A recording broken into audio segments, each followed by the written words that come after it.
ఒక కోణం నుంచి ఆలోచిస్తే మాజీ సీఎం జగన్ రెడ్డి ఒక అమాయకుడు అనిపిస్తుంది.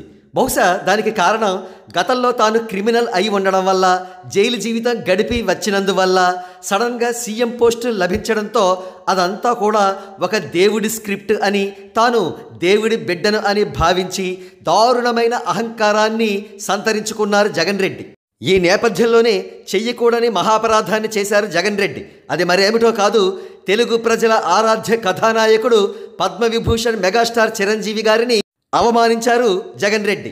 దానికి కారణం చిరంజీవి అనే పోస్టు సీఎం పోస్టు కంటే ఎంతో శక్తివంతమైనదని జగన్ రెడ్డి తెలుసుకోలేని అమాయకత్వమే. ఆ అమాయకత్వం వల్ల వచ్చిన అహంకారంతో చిరంజీవి గారు నమస్కారం పెడితే ప్రతి నమస్కారం పెట్టకుండా ముసిముసి నవ్వులు నవ్వారు జగన్ రెడ్డి.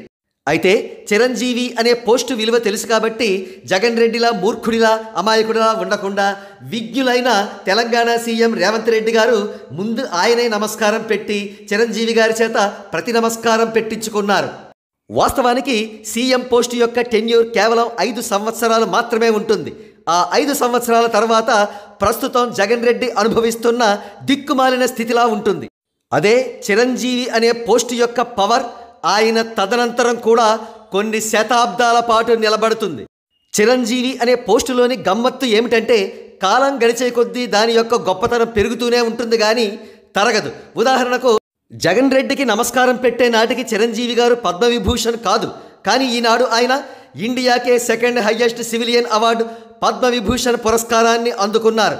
ఈ పురస్కారం అందుకున్న కోట్లాది మంది తెలుగువారిలో కేవలం సింగిల్ డిజిట్ మాత్రమే ఉన్నటువంటి వ్యక్తులలో చిరంజీవి గారి స్థానం పదిలమైంది.